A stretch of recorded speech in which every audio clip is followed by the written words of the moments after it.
un Padova tutto nuovo quest'anno, non solo con i giocatori che vabbè siamo abituati che cambiano ogni volta, però quest'anno anche la dirigenza è cambiata. Cosa ti aspetti? Speriamo che vada bene, cioè che almeno facciamo un campionato che ci divertiamo, anche se arriviamo a metà classifica, va bene, insomma. L'importante è non soffrire. Poi se andiamo ai playoff, visto che ci sono 2 posti in più, meglio ancora. Comunque sei felice di come hanno lavorato, insomma, come stanno lavorando secondo te? Speriamo che portino ancora dei giocatori, perché secondo me la rosa è ancora un po' incompleta. In che reparto dici? Ma poi io prenderei un altro difensore e un centrocampista. Perfetto, gli attaccanti però vanno bene? Si punta su vantaggiato? Adesso è arrivato anche Fekezi, insomma, davanti speriamo che vada bene. Io ti ringrazio e ti lascio andare a vedere la partita, che so che devi andare dall'altra parte dello stadio, quindi hai un po' di fretta. Salutami Giorgio, salutami Giorgio. Ti sente, ricambia anche lui e tutti gli Ciao, ospiti in grazie, studio ciao, ti salutano. Ciao. Ciao, ciao. Ecco, adesso vado a cercare qualcun altro, tipo questo signore, e chiedo anche a lei cosa si aspetta da questa partita e da questo Padova.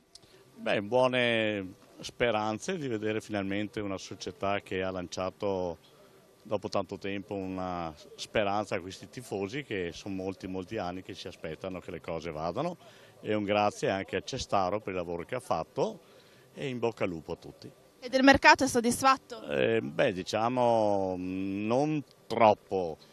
Come tifoso l'unico dubbio è che non siamo dipendenti, Parma dipendenti, ecco, questo penso che i tifosi veri del Padova sarebbe un po' scocciante, però tuttavia dobbiamo dare atto a chi ha preso in mano la cosa, perché non è facile condurre una società sportiva, specialmente in questi tempi, pertanto in bocca al lupo al nuovo neopresidente, come ho detto un grazie a Cestaro, e chissà che i tifosi alla fine dell'anno, come dice Walter che veniamo da parecchi anni, finalmente che noi abbiamo la voglia e la soddisfazione di essere soddisfatti. In bocca al lupo ai ragazzi, insomma, ecco, grazie.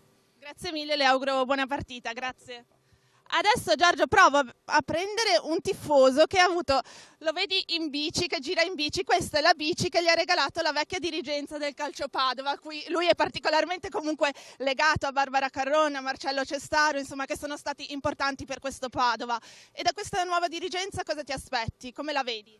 Per ora di quello che ho visto fino adesso nei vari allenamenti e delle partite nelle amichevoli, prevedo un Padova abbastanza da media classifica in su. Ce la fa ad entrare nei playoff secondo te?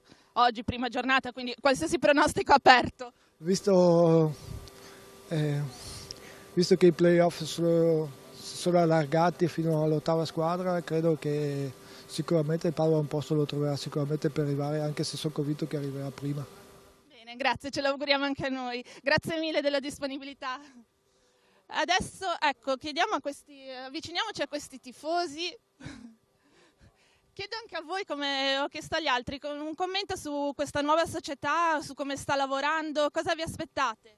Noi ci aspettiamo dei grandi risultati, perché le persone ci sembrano molto serie, preparate, la rosa è valida, l'allenatore ci piace come ha impostato la squadra, e io sono convinto che faremo dei grandi risultati quest'anno. Lei? Perché non è contrario? Non direi, perché per conto mio ci sono molto accaldati a fare un ottimo centrocampo. Pasquato è valido Iori, sono validi, abbiamo un buon centrocampo, le ripartenze sono garantite, ma la difesa abbiamo legati Trevisan. Stop. Beh, ma abbiamo anche gente nuova, insomma, magari con la gente nuova trascinati dai nuovi. Insomma.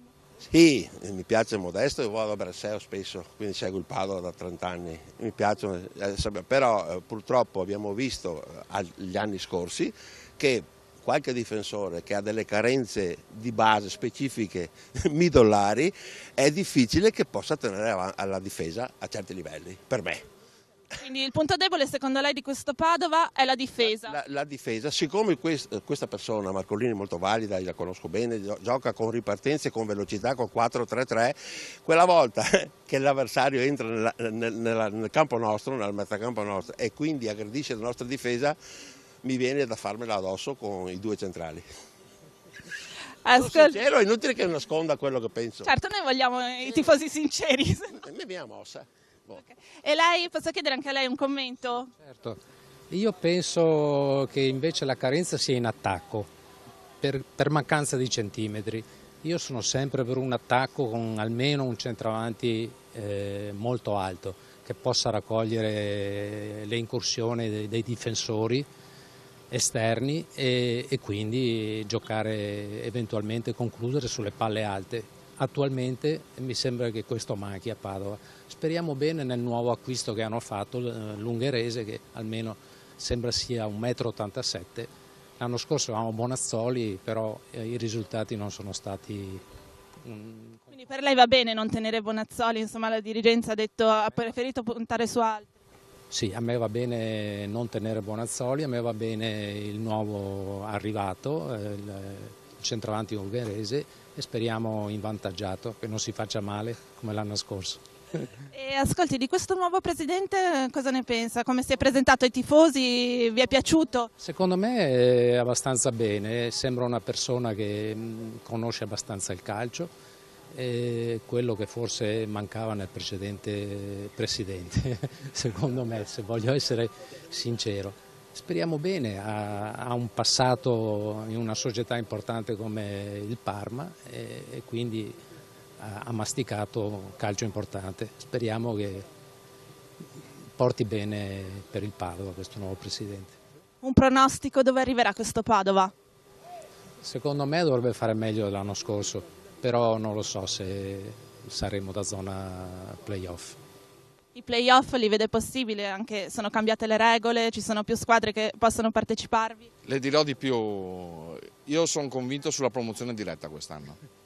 Io vado diretto perché una squadra secondo me è forte, loro naturalmente hanno espresso il loro giudizio, per carità, però secondo me la squadra quest'anno è forte. Se carbura dall'inizio questa andrà in alto sicuramente. Devo chiedere anche a lei che era quello più scettico, la stessa domanda. Sì, il Padova può fare una promozione diretta solo in un caso: registra i 2 centrali difensivi e non si rompono, come purtroppo succederà, sia Avvantaggiato che Pasquato, perché hanno facilità di rotture muscolari, stiramenti, cose strane, fanno una partita, ne stanno fuori 2, non si può. Poi la Serie B è lunga comunque, La Serie B è lunga, ha ragione, ha detto proprio molto bene.